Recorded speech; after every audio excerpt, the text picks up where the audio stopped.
सीबीबीकेल SST में आप सभी का स्वागत है। यूपी बीएड एडमिशन 2022 दोस्तों एक नोटिफिकेशन जारी किया गया है जिसमें आपको ये बताया जाएगा कि यूपी बीएड में काउंसलिंग टाइम में क्या क्या प्रोसेस है। पूरा प्रोसेस दोस्तों आपको समझाते हैं। आइए ऑफिशियल साइट से एक नोटिफिकेशन जो सूचना आई है उसको आपको दिखाते हैं और वहाँ से काउंसलिंग क्या प्रोसेस है वो आपको समझाते हैं। दोस्तों आप यहाँ पे देख सकते हैं कि जो कि यहाँ पे आपके सामने है काउंसलिंग दिशा निर्देश, यहाँ पे गाइडलाइन जो जारी किया गया है महात्मा ज्योतिबा फुले रोहिलखंड विश्वविद्यालय यूपी बीएड 2022 के लिए। तो यहाँ पे आइए मैं आपको सूचना दिखाता हूँ जो काउंसलिंग के लिए है। अब दोस्तों यहाँ पे महत्वपूर्ण तिथि यहाँ पे दिया गया है। काउंसलिंग चक्र, काउंसलिंग जो चक्र है यहाँ पे दिया गया है। जो मुख्य काउंसलिंग होगा, जो मेन काउंसलिंग होगा फर्स्ट राउंड में होगा। इसमें देखिए आपका 4 फेज़ दे रखा गया है, फेज़ 1, फेज़ 2, फेज़ 3, फेज़ 4। यहाँ पे आपका 4 फेज़ में होगा। नहीं, फर्स्ट जो राउंड होगा इसमें आपका जो है 4 जो है फेज़ में आपका काउंसलिंग तैयार किया जाएगा। यहाँ पे जो है फर्स्ट काउंसलिंग की बात करते हैं। अब दोस्तों यहाँ पे देखेंगे पूल काउंसलिंग। यहाँ पे जो है पूल काउंसलिंग, जो सेकेंड राउंड का काउंसलिंग स्टार्ट होगा उससे पूल काउंसलिंग में होगा। इसके बाद आगे यहाँ पे जो डायरेक्ट एडमिशन होगा, यानी थर्ड जो राउंड होगा वो सीधा प्रवेश आपको यहाँ पे मिलेगा। तो यहाँ पे देखिए अल्पसंख्यक सीटों पर सीधा प्रवेश आपको यहाँ पे मिलेगा फोर्थ राउंड के लिए। तो ये है चौथा चरण। अब यहाँ पे देखा जाए तो यहाँ पे जो है कुल मिला के देखा जाए तो यहाँ पे first round, second round, third round और फोर्थ राउंड ये यहाँ पे है। तो आपका जो फोर्थ राउंड है इस तरह प्रोसेस चलेगा।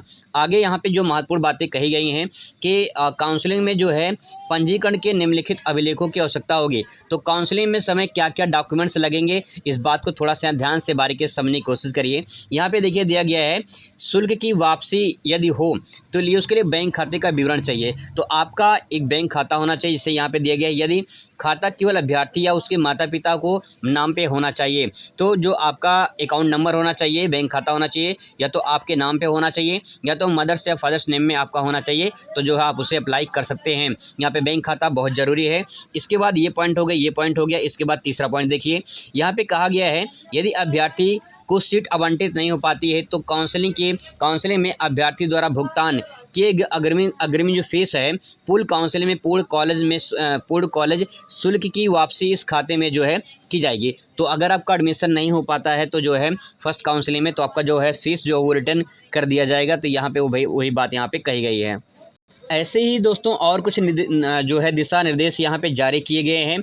यहाँ पे देखिए फोर्थ नंबर पे देखिए यहाँ पे जैसे कि यहाँ पे दिया गया है अभ्यर्थी को सलाह दी जाती है कि वो फीस वापसी हेतु अपने जनधन खाता का विवरण ना दें। यहाँ पे दोस्तों बहुत स्पष्ट शब्दों में लिखा गया है कि अगर आपने बैंक खाते का विवरण दे रहे हैं तो जनधन खाता नहीं होना चाहिए। यहाँ पे कहा गया है कि क्योंकि क्रेडिट सीमा के कारण ऐसे खाते में शुल्क वापसी संभव नहीं हो पाता है, इसीलिए जनधन खाता आपके पास नहीं होना चाहिए।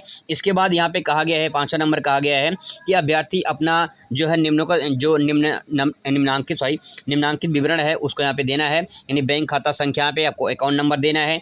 इसके बाद खाता जो है धारक का नाम होना चाहिए, आईएफएससी कोड होना चाहिए, बैंक का नाम होना चाहिए, ब्रांच कहाँ पे है उसका पूरा डिटेल आपको यहाँ पे ये भरना, मतलब ये पूरा डिटेल आपको यहाँ पे देना है। अब यहाँ पे नोट करके एक बात कहा गया है, यहाँ पे देखिए नोट करके बात कही गई है कि अभ्यर्थी द्वारा उपरोक्त बैंक खाते का पासबुक प्रथम पृष्ठ के अथवा निरस्त किए गए चेक लेब के इमेज अपलोड करना होगा। तो आप बैंक पासबुक का जो फ्रंट पेज होता है जिसमें आपको फोटो वगैरह लगी होती है, इसमें अकाउंट नंबर एफआईसी कोड सब कुछ दिया रहता है, आपको उसका जो है 100 KB का जेपीजी अपलोड करना होगा। यहाँ पे स्पष्ट शब्दों में लिखा गया है कि अगर आपके पास पासबुक नहीं है तो निरस्त किए गए चेक का जो है आप इमेज अपलोड कर सकते हैं।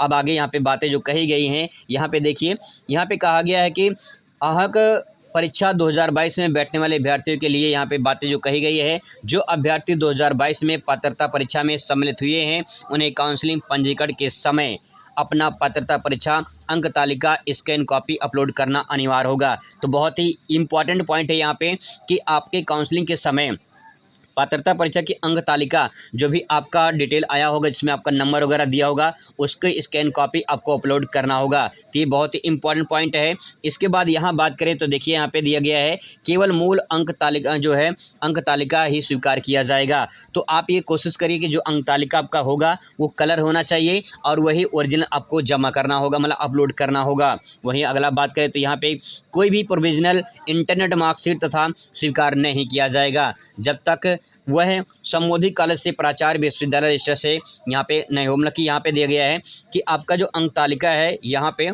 वो आपका अंक तालिका जो होना चाहिए, जैसे आपका कि अगर आपका जो है फ़ोटोकॉपी वगैरह है तो वहाँ से जो है अपने विद्यालय से जो लास्ट ईयर का आपका यहाँ पे जो बात कही गई है, जो लास्ट ईयर का मार्कशीट है जिनका रिजल्ट अभी जारी हुआ है, उनके लिए बात ये है कि मार्कशीट में अगर आपका जो है जो मार्कशीट आया है, प्रोविजनल जो सर्टिफिकेट आपके पास है, अगर वो अभी जारी 2022 में जारी हुआ है तो 2022 का जो है यहाँ पे आपको उसको इसके मतलब कि जो है कॉलेज से जाके वहाँ पे साइन मोहर करवा लेना है। इसके बाद जो है अपलोड करना है, ताकि दिक्कत आपको नहीं होगी। इसके बाद कुछ और बातें यहाँ पे कहा गया है, जैसे यहाँ पे देखिए जो है जो पहली काउंसलिंग में फर्स्ट राउंड में होगा तो यहाँ पे प्रोसेस दिया गया है। बाकी दोस्तों आप जो है आगे बने रहिए, आपको पूरी जानकारी मिलती रहेगी। तो यहाँ पे जो काउंसलिंग समय जो आपको डॉक्यूमेंट्स जो अपलोड कर रहा है, जो ज़रूरत है उसको यहाँ पे तैयार कर लीजिए।